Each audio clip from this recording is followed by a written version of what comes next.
Well, the Viking Leadership Challenge is a unique competition that we do here every year at Jackson, and it really focuses on the soft skills.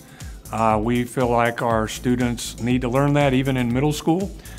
These are typically skills that kids don't learn until high school or maybe even early college. And so we feel like if we could get them involved in doing some of that type of communicating, that it's going to, end up being great for them later on in their life as they go into job interviews and deal with people. And so there are 5 rounds to the Viking Leadership Challenge. The first round is what we call an elevator speech, where the students will work with their house teacher on how to introduce themselves. And then on the actual days of that event, they introduce themselves to their teacher, tell them what makes them special or what they are passionate about. You would tell them why you think you should be the VLC leader, or you could tell them why, like future plans for the school. Round 1 was a little nerve-wracking, especially because the 1-minute time limit, or you have to at least make it to 1 minute. And that can be a little scary for fast talkers like myself. Having a good speech, a long, good, but not too long speech, that can make it a little easier, and I ended up making it to the next round.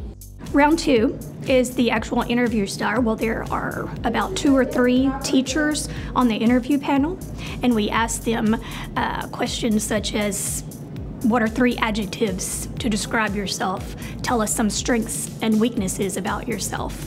And they have to think about those answers on the spot. There's a list of questions that you can answer, potentially be asked, and those 3 teachers are going to go through and they're going to ask you a question, and you have to give your best answer for them. About 100 to 120 kids are in round 2, and that is pared down to 30 students that will make it to round 3. Round 3 is a work the room round where students get different stations, and we have community leaders from around Garland come in and judge the students in this round. So in the past we've had where they have to make a toast to like an acceptance speech. We've had them also like do a weather news kind of situation.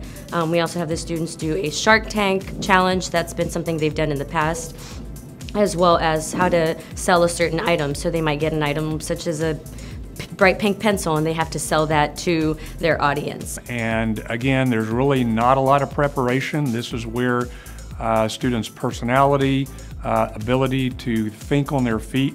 And from round 3, those 30 kids in that round, we pare it down to 10 students that make it to round 4.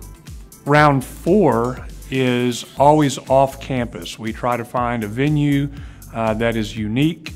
There'll be 10 kids that make it into round 4.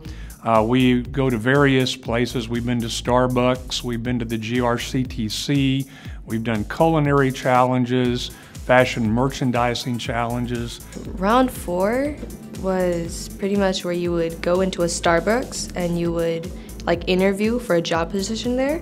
The questions that they asked you could fit any position.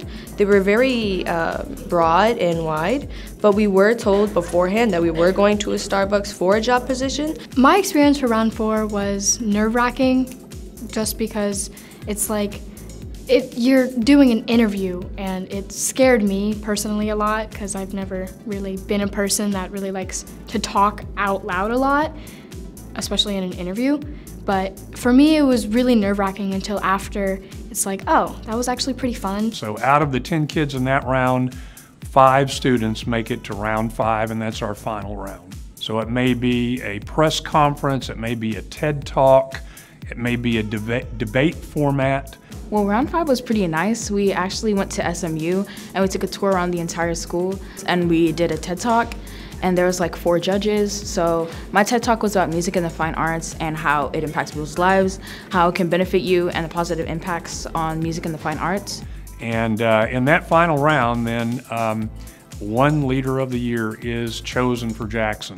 And there really is no big prize for this. It's really the ability to make it through each round and grow as they go through each round and develop into somebody that has the soft skills that they're going to need as they progress through high school, college, and into the job market. One of the things that I love about this challenge is that it is so diverse in the educational spectrum. So you're gonna have kids that are MST, kids that are regular, kids that are honors. It's not discriminatory in that regard because the skills that we're looking for are kids that can think on their feet, that have charisma, that have a true sense of their character at this early age.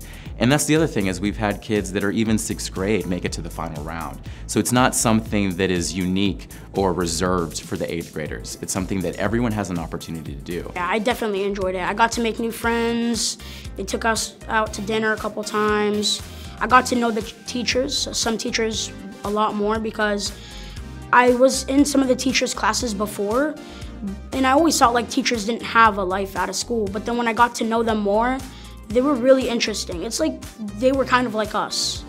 The Viking Leadership Challenge develops leadership philosophy among students our age specifically.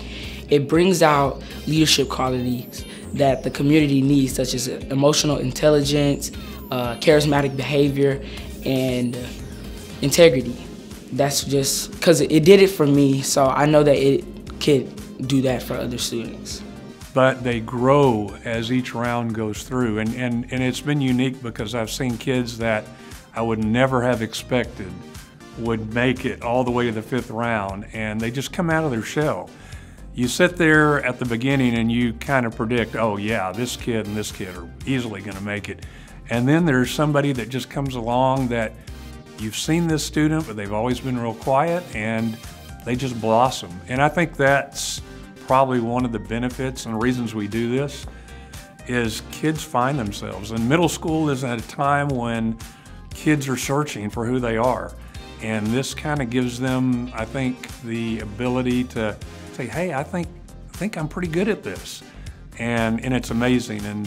And you know, you never know who's gonna really come out on top at the end of the year. And almost every year it surprises me. Wow, that kid won the whole thing.